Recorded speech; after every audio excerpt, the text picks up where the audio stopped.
This video is for those people who struggle to control negative thoughts in their minds despite their best efforts. If you are one of those people, then make sure to watch this video until the end to fully understand the message. Once upon a time, there was a man who felt really sad and worried all the time. He went to see a wise Zen master, hoping for some help.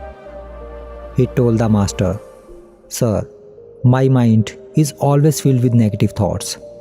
No matter how hard I try to get rid of them, they won't leave me alone. Please give me some advice to make my mind calm down." The Zen master listened kindly and then took the man to a nearby pond, where some people were washing their buffaloes. Because of all the movement, the water was muddy and it was not possible to see through it. The master asked the man, "Can you see the bottom of this pond?" The man said, "No, I can't see anything clearly." So the master told the man to go into the pond and try to see the bottom. The man went in, but the more he moved around, the muddier the water became. Even when he put his head underwater, he could not see a thing. Feeling disappointed, the man came out and said, "I can't see anything in water." The Zen master smiled and asked the man to sit beside him. They sat quietly by the pond, and as time passed, people stopped coming to the pond and the water started to calm down. Eventually, the mud settled at the bottom and the water became clear. Then the master stood up and asked the man if he could see the bottom now. This time, the man could see clearly to the bottom of the pond and said, "Yes, sir, now I can see the bottom of the pond clearly, and even I can notice some small fishes swimming around."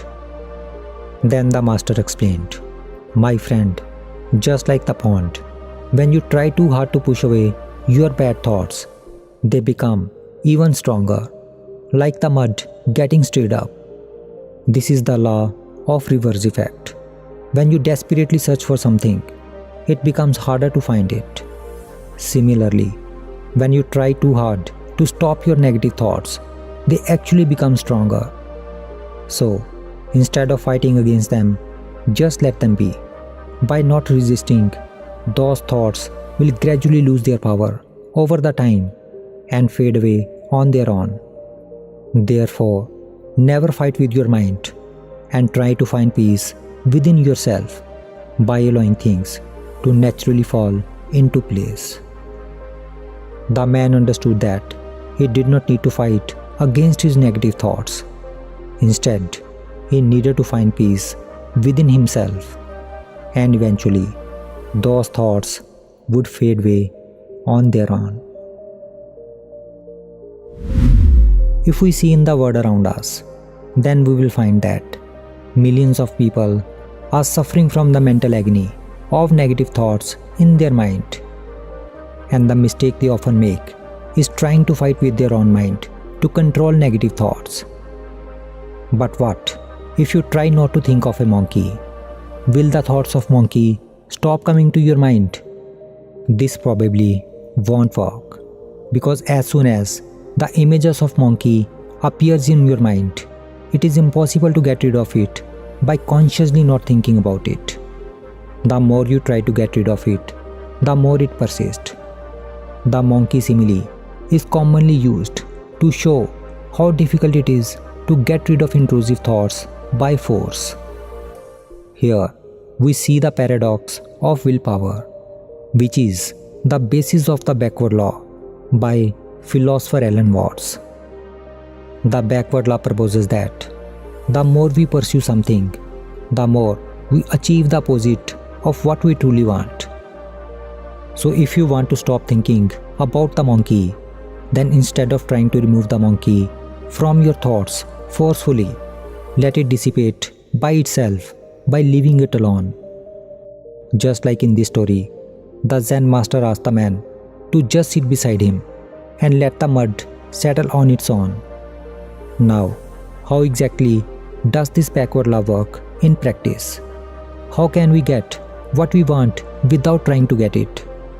This seems like an impossible and absurd way to operate, especially in a world where we are used to striving and putting effort into getting what we wish. The backward law shows us that the opposite is the case. We feel lacking because of our discontent with current circumstances. The greater our discontent, the more we suffer. For instance, if you feel like you lack wealth and you want to make more money, the more you try to feel wealthy and abundant, the more poor and unworthy you will feel, regardless of how much wealth and money you accumulate. Backward law teaches us not to get attached to the outcome of being wealthy, but just focus on doing the right things and giving your best. Another example of this principle is, suppose you are in water and you can't swim. If you try hard to keep your head up by moving, then you will sink deeper. But if you calm down and stop moving, then you will float by yourself. Similarly, if you like a girl and you beg her to accept your love, you will push her away. She will be more attracted to someone who ignores her or is not interested in her. This philosophy does not make us lazy or inactive, but it teaches us to focus more on the process than the result. And then you will never be discontent again. When we apply this philosophy to our mind, it helps us to control the negative thoughts of our mind. Backward law teaches us that the only way to get what you want is not to want it, because the less you want, the more you will get.